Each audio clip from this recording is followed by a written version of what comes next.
2 or 3. When the cryptos creak and the tombstones quake, Spooks come out for a swinging wake. happy haunts materialize, And begin to vocalize. Grinning ghosts come out to socialize.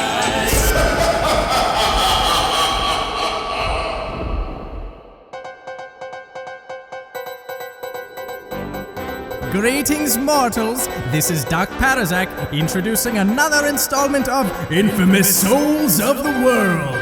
This week's monster is the pale-looking fellow who should really stop coughing, or else he'll get a pain in the neck.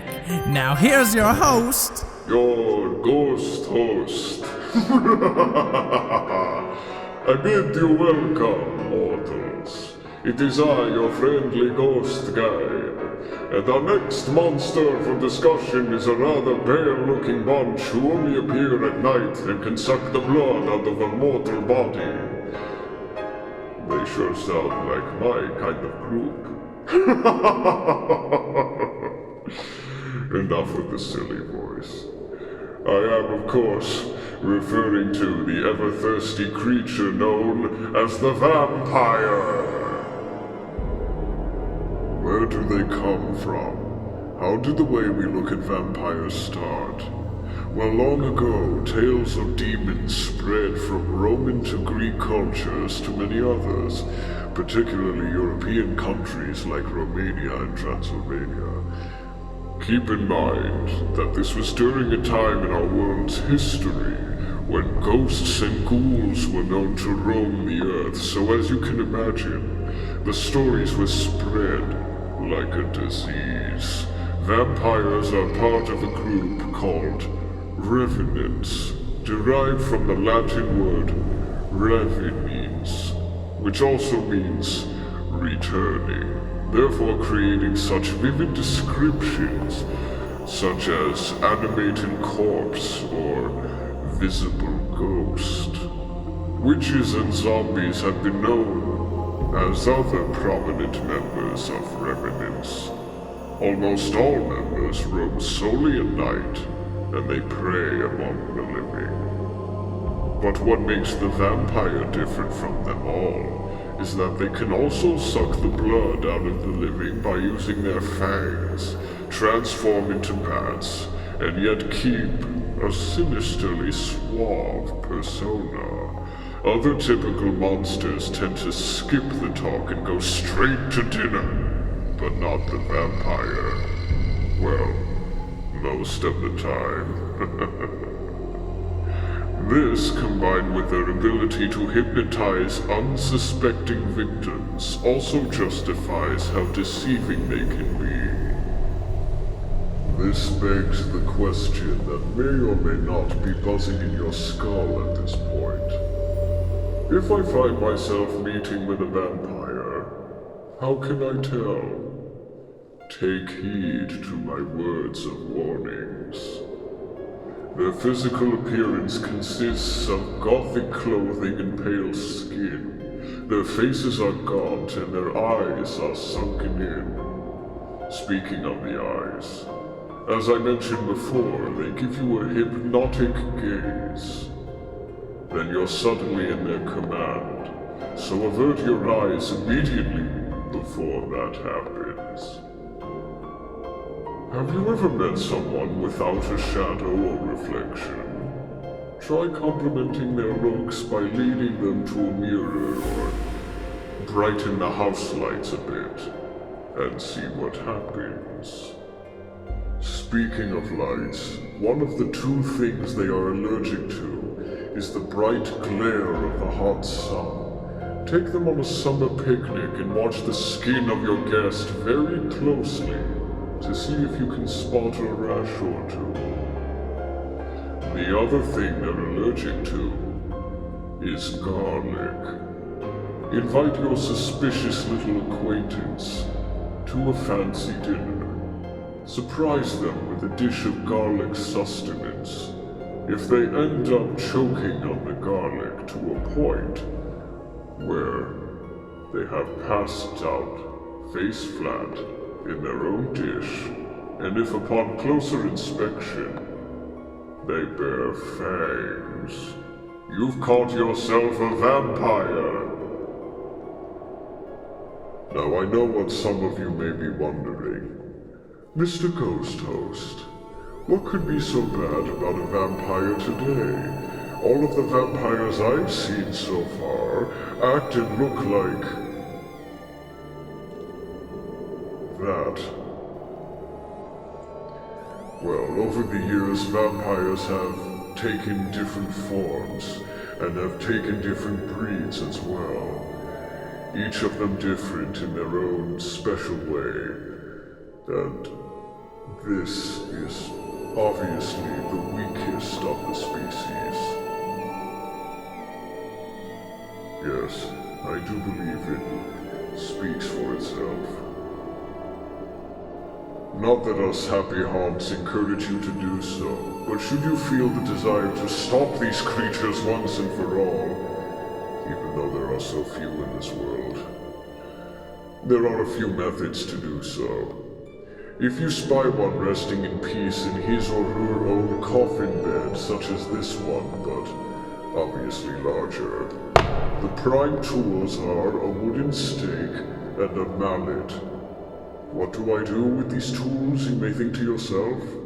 Isn't it obvious? Strike them in the heart. They're about to wake up. Stop them while you have the chance! Excuse me.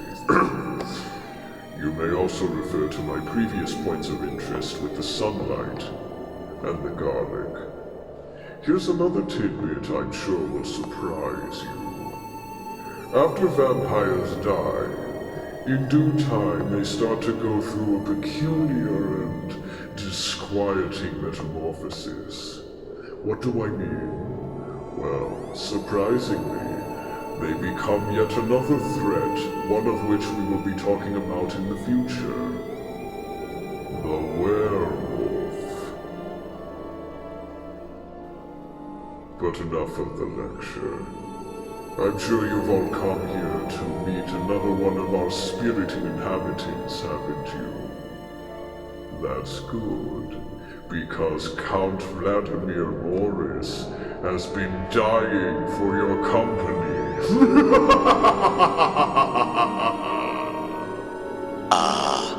Welcome, mortal friends. Do not worry. I do not bite much. I apologize. I'm simply reveling in the mood of this haunted mansion. I bet the master sent you here because you've been wondering how I got here. I can see it in your eyes, your beautiful, gazing, glimmering eyes.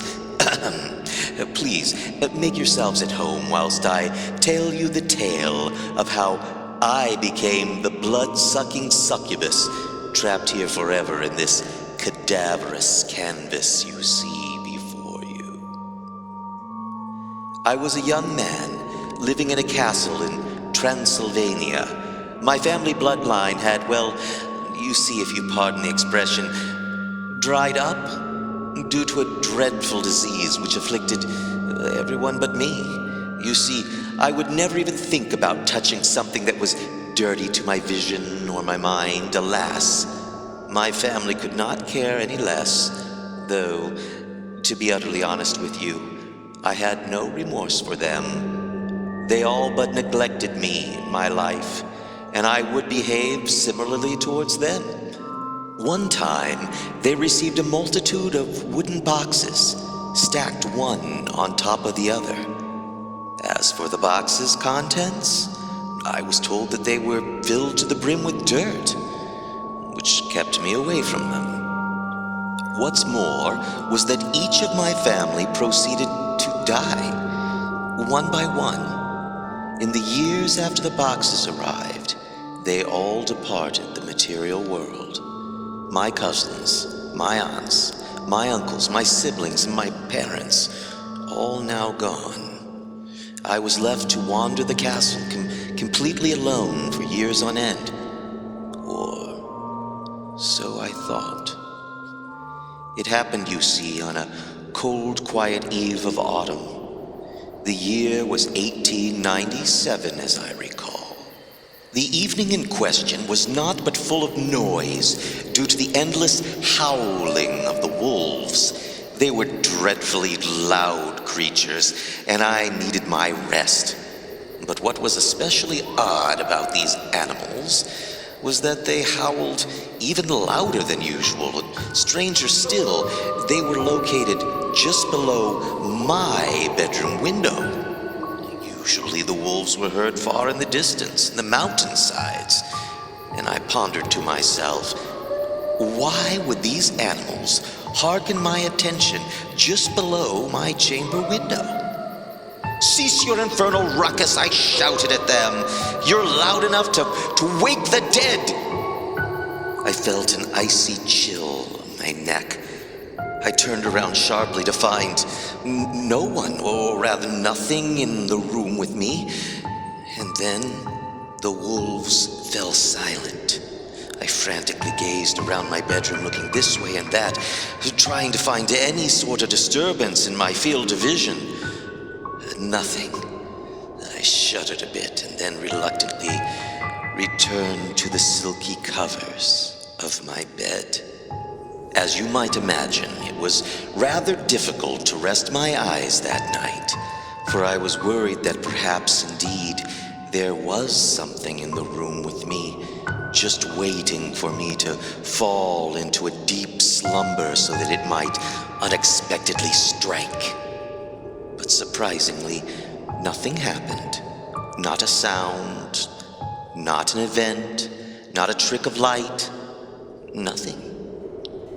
The next morning, I found something peculiar sitting upon the edge of my bed, a note.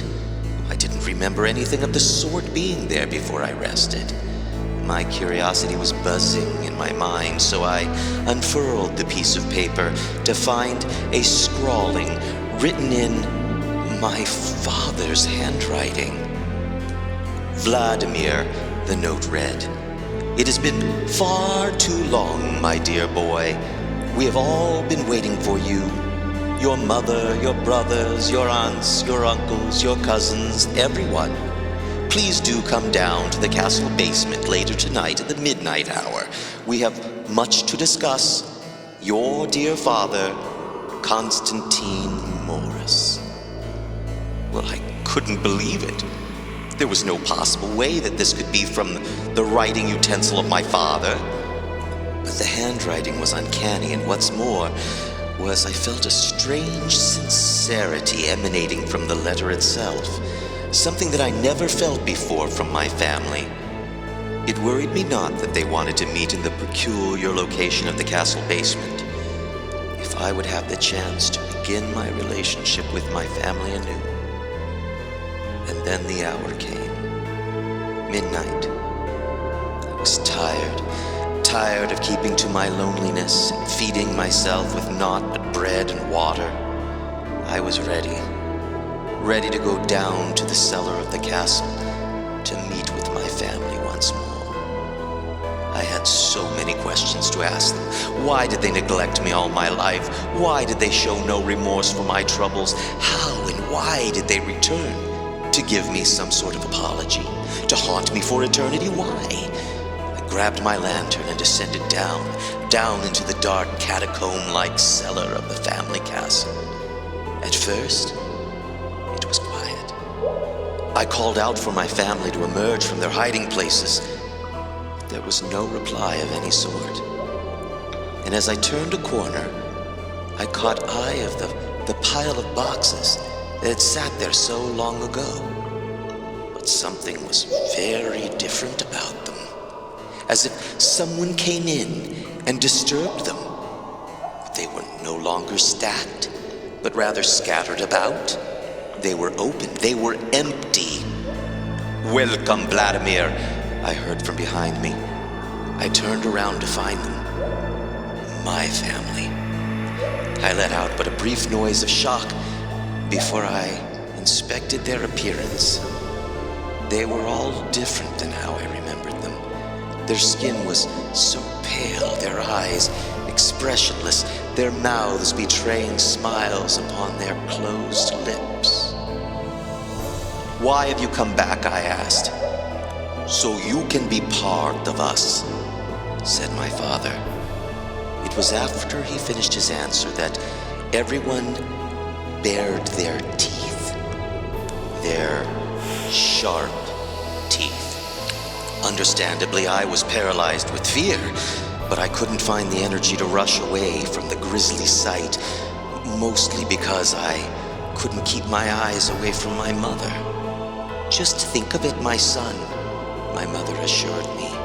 "We can begin again as a family, and never more will you be neglected, never more will you be alone. You may be feared by mortals forever, but here you will be loved by us." Of course, I had little choice in the matter when I felt a small bite on my neck.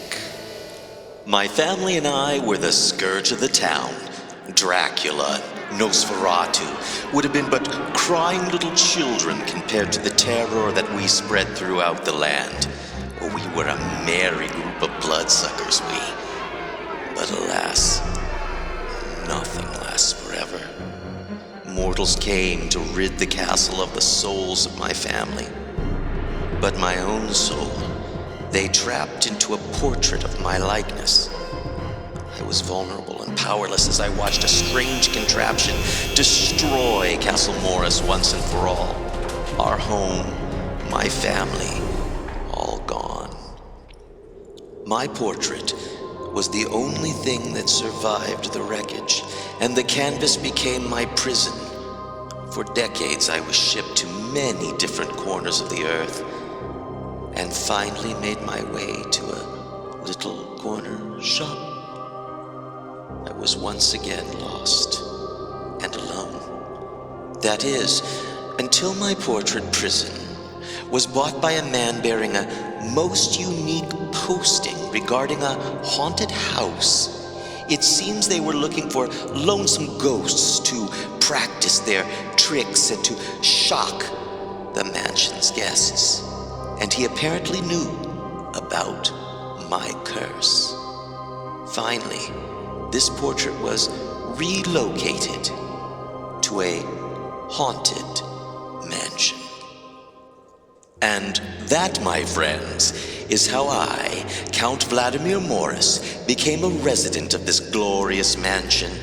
Oh, I've been trapped in this portrait for what seems like an eternity, and for years I've watched guests just like you pass me by with nary a worry or care, only concentrating on getting themselves out of this house.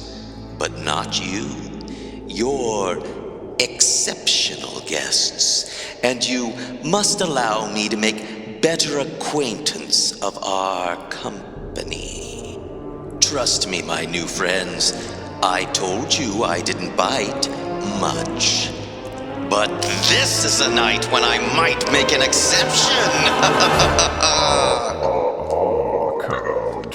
What? How naughty of you to inflict torment upon our own guests here. Well, not entirely. I understand the temptation is high, but it needs to be lowered just a tad. Understood, Master. But I do have one request. And what would that be? Please, permit me to fly into the night for the season of All Hallows Eve.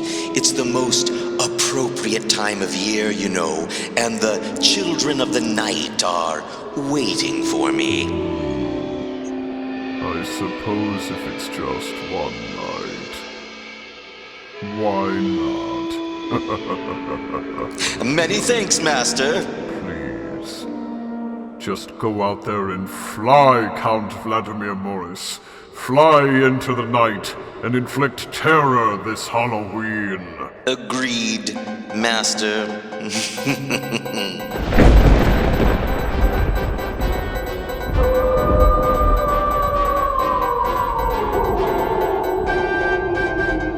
We Happy Haunts hope you enjoyed the installment of Infamous Souls of the World. To tell you about our next entry, here's your ghost host.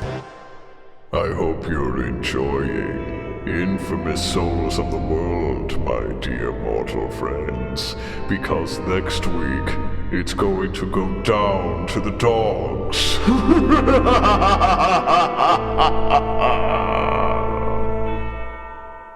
If you would like to join our jamboree, there's a simple rule that's compulsory. Mortals pay a token fee. Rest in peace, the haunting's free. So hurry back, we would like your company. Ooh.